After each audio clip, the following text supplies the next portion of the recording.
The Metrobank Girls in Cricket Fund aims to support all potential and current volunteers and coaches in girls cricket.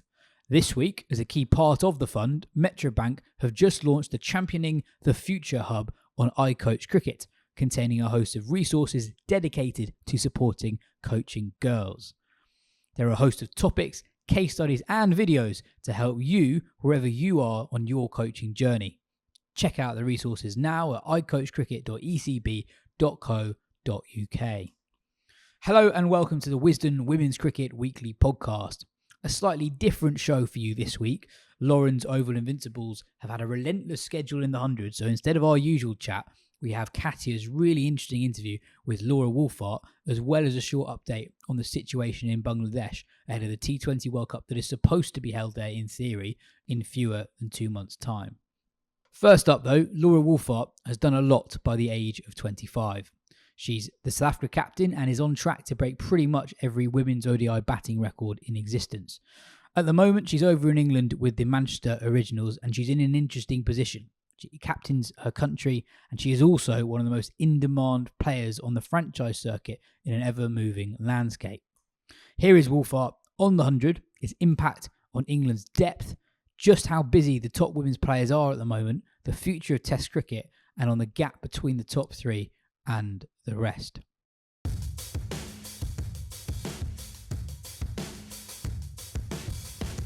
So Laura, great to have you on the show. You're back at Manchester Originals for another season. You've played every season of the 100 so far. As an overseas player, how have you seen the competition develop over the last 4 years? Thanks for having me. It's been awesome to be part of all 4 seasons so far, obviously being in Superchargers and then in Manchester. Probably the biggest difference, I would say, has been the level of cricket. I think the domestic players, it's been amazing to see how many more really good cricketers are popping up in England just because of this one competition. I think it's really increased the depth for England women's national team as well. So that as an overseas has been awesome to see. Is that something you've had to adapt to as well when you've been playing?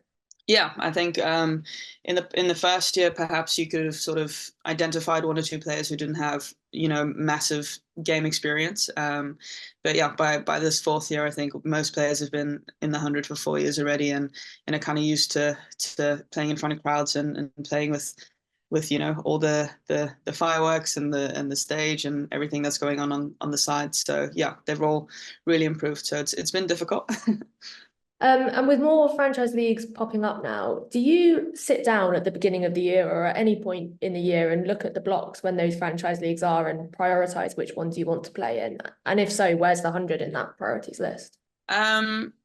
So far, it's still manageable. I think I'm very lucky that I get to play in most of the leagues. I think obviously Big Bash, WPL, and the 100 are kind of sort of my top 3, and they're sort of the ones that I chat to Cricket South Africa about at the beginning of the year in our contract meetings to sort of try and make work within our schedule. There isn't really a priority out of the 3 of those. I think it's just to and I need to get picked in all of them first. If I were to get picked, is more the discussion.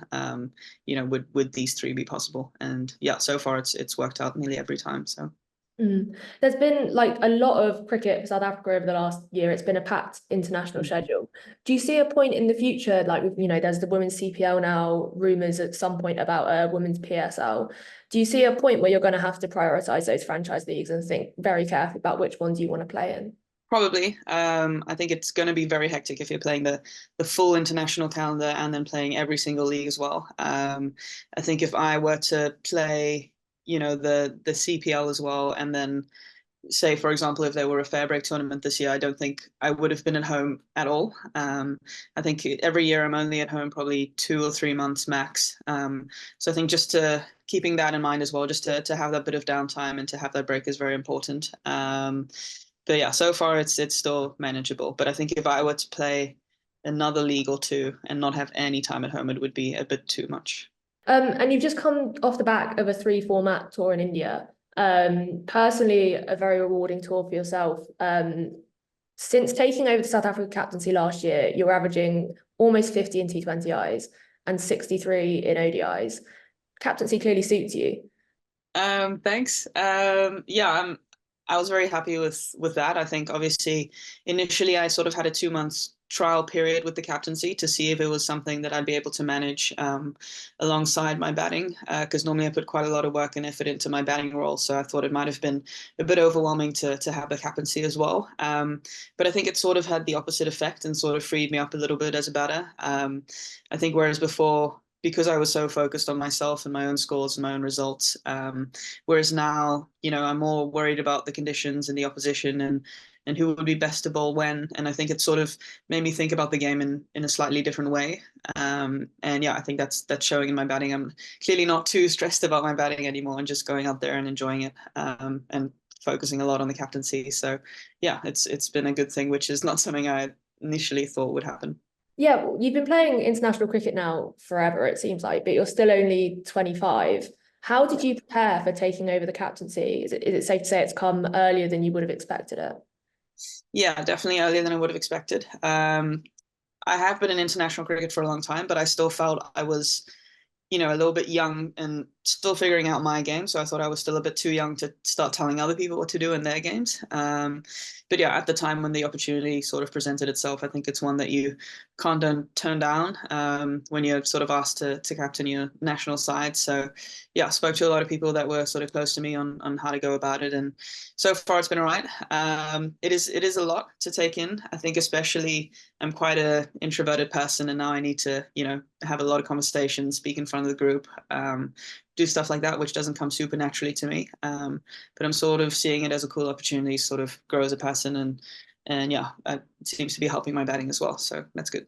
And that technical side of the captaincy, you said working out who to bowl when and adapting to conditions and all of that kind of stuff. Has that come more naturally than you thought it would as well? I don't know naturally, but I think it helps that I get to play with the same team every time. So you sort of get to know the bowler's strengths and weaknesses and sort of where they're best bowling. Yeah, I think it's been learning on the job. Obviously, before just being a batter, I'd sort of just think from a batter's point of view and just watch the ball. Whereas now I have to think about bowling plans and lines and strategies and angles. Whereas yeah, it's been a lot to learn in the space of a year. But it is slowly becoming more easier as I get to do it over and over again with the same team and sort of see which combinations work best. And thinking about your performance with the bat as well, you're striking significantly higher this year, particularly in ODIs than you have done before. Is that something you've consciously worked on?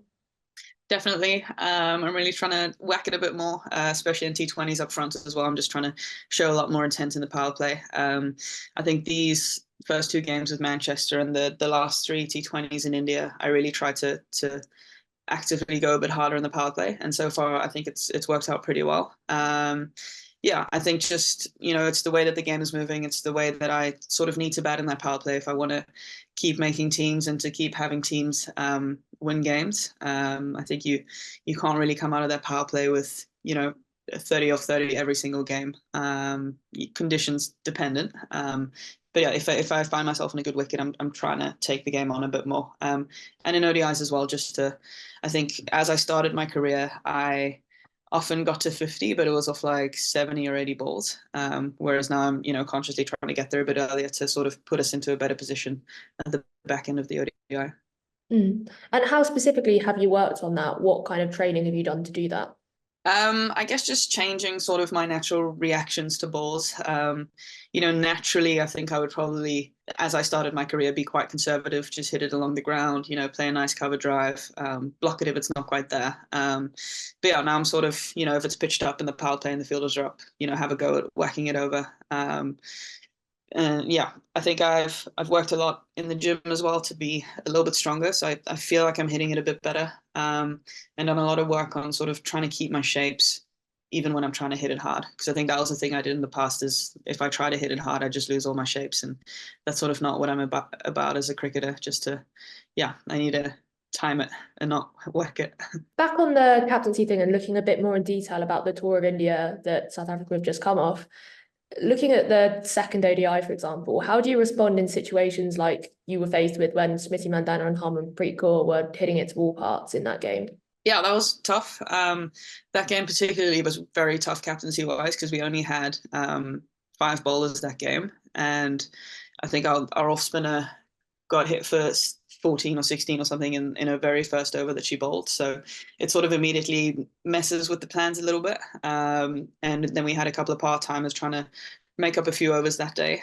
So that was probably one of the toughest captaincy challenges that I've had. And, you know, when batters like Smriti and Harman are both on 80 and 100 on a flat track, it's difficult. But then, yeah, in looking back at that game, we were 4 runs short in a chase of 320. So I think it was a really good wicket to bat on. I'll take a lot of learnings from that series overall. Hopefully have some good reflections and maybe next time come up with a few better plans. But when two players like that are in, there's only so much you can do. Yeah, even not from just a captaincy perspective, but thinking about the last over of that chase, you scored a century in that game and then were really in with a shout in the last over, and then you got stuck down the other end. There must be stuff you can take from that as well.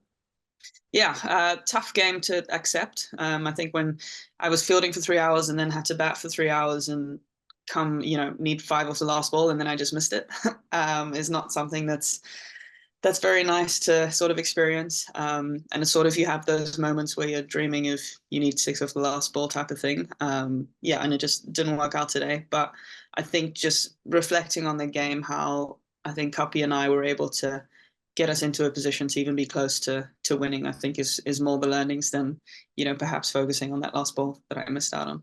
Part of that series in India was South Africa's first test against India in more than 20 years.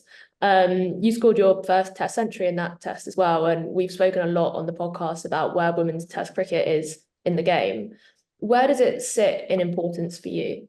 Very high. I absolutely love test cricket. I think it's something that suits my game naturally. I think it's, everyone always says it's the ultimate form of the game and the ultimate battle and the battles within the game. So it's definitely something I would love to play a lot more of.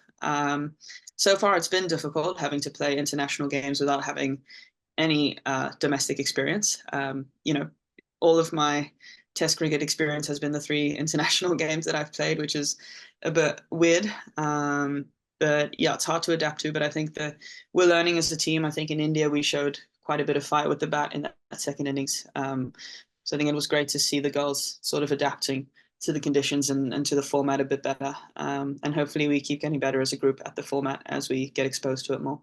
Yeah, well, South Africa will have played 3 test matches by the end of December when England come over to play. All of those 3 test matches will have been played in very different conditions on completely different continents as well. Could you just explain exactly what the challenge is for yourself to go and do that in such different conditions with no or very little prior experience? Yeah, I think that makes it even harder. I think just as we thought we were maybe figuring out Test cricket in Chennai with the ball that was ragging and staying low and popping, we might get to Bloemfontein and it's an absolute road for 5 days. So yeah, I think it's difficult to adapt to each one without having much experience in it. Obviously, Australia was a totally different challenge, being at the Wacker with some of the fastest bowlers in the world steaming in, and the ball was nipping and swinging both ways. So yeah, and then compared to Chennai, which was again a totally different sort of ball game. And yeah, like I said, just as you think you finally figured out the format, the whole thing changes and the conditions change. So it'll be interesting to see how we go in that next one. Hopefully it's high scoring. I think Bloemfontein is known for a lot of runs. So yeah, I think we'll just have to adapt to that again. What needs to happen from your perspective for you to feel more comfortable playing Test cricket or for more competitive Test cricket to be able to happen? Some kind of a red ball training block, whether it's a mini red ball league back at home, or even if we just have 2 teams playing against each other a couple of games, just to sort of get used to being on your legs for that long, get used to batting for that long. I know it's easier said than done with the current schedule. I don't know when everyone would be free for something like that. We're barely free for a couple of national camps a year. But yeah, maybe at 1 or 2 of those national camps we could chuck in a 3-day game at the end or something like that, just to play it a bit more. I think obviously the only way you're going to learn is if you actually play it. It doesn't help if you just sit and talk about it or practice in the nets, because it's not quite the same. So yeah, somehow just squeeze it into the year and play a bit more. Most of our podcast listeners aren't from South Africa. Could you outline exactly what the domestic setup is at the minute in South Africa? About a year ago, we finally got domestic contracts introduced. So we have I don't know how many, I think it's about six-ish per province that play cricket full time now, which is a huge improvement because before we just had the 14, 15 nationally contracted players, and below that, everyone was still sort of fully amateur and had another job or studies on the side. So now we have a larger group of players that are focused on just cricket. Obviously, I think it's going to take a little while to see the effects of that. It's only been a year. But yeah, hopefully if we have, I don't know how many it is, 40, 50, 100 players, fully contracted and fully focused on cricket, we'll see the results within a few seasons' time. I would love to see a domestic league. I think that's pretty crucial. I think, like we said at the start with the 100, just to see how much the players have improved within 4 years is amazing. And I think something like that, SA20 for women, would seriously help our game. Yeah, and I think, Big Bash is in the 10th or 11th edition already. So we're sort of 10 years behind with starting a league. And just, yeah, we need to create more depth in our domestic structures for the national side. You say, obviously, that there's quite a big gap between the domestic setups in the sides that have fully professionalised already and sides that haven't. But of all the sides that were slower to take up the professionalisation process, South Africa have really been the ones who stuck with the big three, as it were. Semi-finalists in the last 2 World Cups, finalists in the last T20 World Cup. What's allowed South Africa to keep up in that place in the game? I think our national setup has been pretty good for a lot of years. I think we've had a pretty strong 14, 15 players who've been well looked after for a few years. And I think Cricket South Africa were pretty early with introducing the first official contracts compared to many other countries. So I think that gave us a little bit of a head start. But other countries like Sri Lanka, Pakistan, I think they may have contracts now as well. I'm not too sure, but it feels like the gap is closing. There's no more sort of easy series anymore. I think every international series, you have players like Adapatu who comes out and can whack you and win a game on her day. So yeah, I feel like we have a really strong group of 15, maybe 18 players. And hopefully these new domestic structures can help widen that pool a little bit. So I would say that's probably been one of our biggest struggles, is if someone like a Marizanne Kapp is injured, who was there to sort of replace her for that tour. We've seen with other sides like New Zealand, West Indies, I'm thinking a couple of others as well, when that core group of players has gone, who've dominated the landscape for quite a long time, that there's a few with the experience or the skill set to come through and replace them. You mentioned Marizanne Kapp there, for example. Who's the next Marizanne Kapp coming through for South Africa? Probably Nadine de Klerk, another seaming all-rounder. I think her cricket has grown leaps and bounds the last few seasons, especially... Well, I want to say especially her batting, but her bowling has just gotten better as well. Obviously, slightly different profile to Marizanne. I think Marizanne's more of a power play new ball bowler, whereas Nadine is very effective in the middle with a lot of change-ups and cutters. And she whacks a ball at the end as well. So yeah, I think she's a very exciting player, and I'm excited to see how she goes over the next few years. Not just Marizanne Kapp, we think of other players who are recently retired, like Lizelle Lee and Shabnam Ismail. Who are the names coming through that are going to dominate South African cricket for the next 10 years, like those guys did? Well, I think we're sort of in that phase already. I think we have a lot of young players who have already sort of been fast-tracked into the national side. Obviously, having 4 or 5 players retire at the same time was not ideal. And we've had a younger group for the last season or two. And I think we've grown a lot as a team. I think we've grown a lot as players. I think those players obviously have a lot of experience now within these last few games. Players like Nkululeko Mlaba, left-arm spinner. I think she's been brilliant and obviously been given a lot of responsibility and opportunity with the ball and the new ball sometimes as well. She's only 23, 24. Other players like Ayanda Hlubi, she had a few games in Australia where she bowled really well. So did Liz Marie Marks. Annerie Dirkson's also coming through. Nadine de Klerk's only 24. I'm only 25. So I think that core will probably still be together for quite a while, hopefully. And yeah, those are probably just off the top of my head, a couple that are coming through. Yeah, and thinking about how long your own career could continue, as you said, you are only 25. You passed the 4,000 runs in ODI mark in India. Do milestones like that mean much to you? Do you keep track of them? Not really. To I guess a little bit. I guess it's always nice to know that I've scored a lot of runs. I do like looking at my average and strike rates in the different formats. That's one that I sort of keep track of, and try to get as high as possible. I think it's a good way to sort of measure where you're at in your game, is to look at your stats for the season. I think, yeah, I don't just ignore any of the stats. But yeah, it's lovely to have this much experience at my age and to have been able to score 4,000 runs already. Yeah, to have as much experience as I do at the age of 25 is something that doesn't happen very often. And I'm not sure if it will happen with the way that women's cricket is moving, if we'll see a lot of people still debut at 16 or as much as we did a couple of years ago. So yeah, very grateful that I've been able to play so many games. Because when you look at the list of like all-time run scorers, particularly in women's ODIs, by the time you end your career, it's scary how far ahead you potentially could be if the runs keep coming. Yeah, I guess I'm not sure, but I think I'm playing more games than they probably did as well, and having more opportunities. But yeah, hopefully I keep scoring runs. I think they've scored runs throughout their whole careers, so hopefully I can maintain that. And just thinking lastly ahead to the T20 World Cup that's coming up, obviously an important tournament for South Africa last time out. How do you go out and follow that over the next kind of couple of months or so? Yeah, I think that's obviously the tough part about making finals, is you're sort of expected to do it again.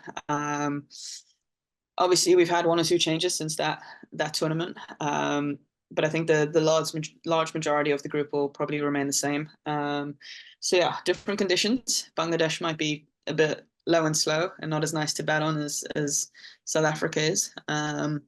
We'll definitely have to play some good cricket. But I think just taking it one game at a time is super important in tournaments like that, and just trying to make it to semi-finals. And I think anything can happen in the knockout games from there. Yeah, just thinking about the little women's cricket that is played in Bangladesh, how much of a challenge, particularly as a captain, is that going into that series almost blind to or blind from an experience point of view of playing there? Yeah, challenging. I've never even toured there as a player. I missed our one tour that we had there when I was still in school. So yeah, it's difficult, obviously, not knowing what to expect. I've just heard sort of from people who've been there that it could be a bit lower and slower. Watched a bit of that Australia-Bangladesh series that was there earlier this year. But there's only so much that you can pick up off a screen, without actually having batted there actually before. So I think that the first few days of that tournament will just be crucial, just to take in as much as we can about conditions.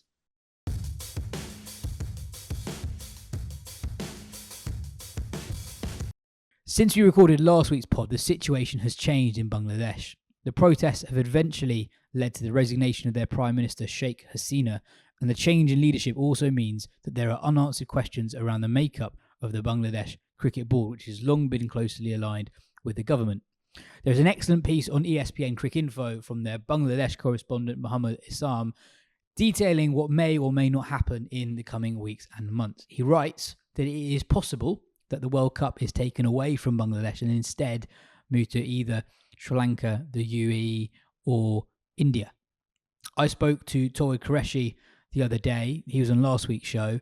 He said there is no functioning police in the country, so despite Hasina leaving, things are yet to stabilise. At the time of recording, the official position from both the ICC and the ECB is no comment. That is everything for today's show. Cheers for listening. We'll be back next week when we'll also have Danny Wyatt with us on the podcast. This week, the Metro Bank Girls in Cricket Fund has launched a Championing the Future hub on iCoach Cricket, containing a host of resources for volunteers and coaches dedicated to supporting coaching girls. Check out the resources on iCoach Cricket or find out more about the fund at metrobankonline.co.uk/cricket.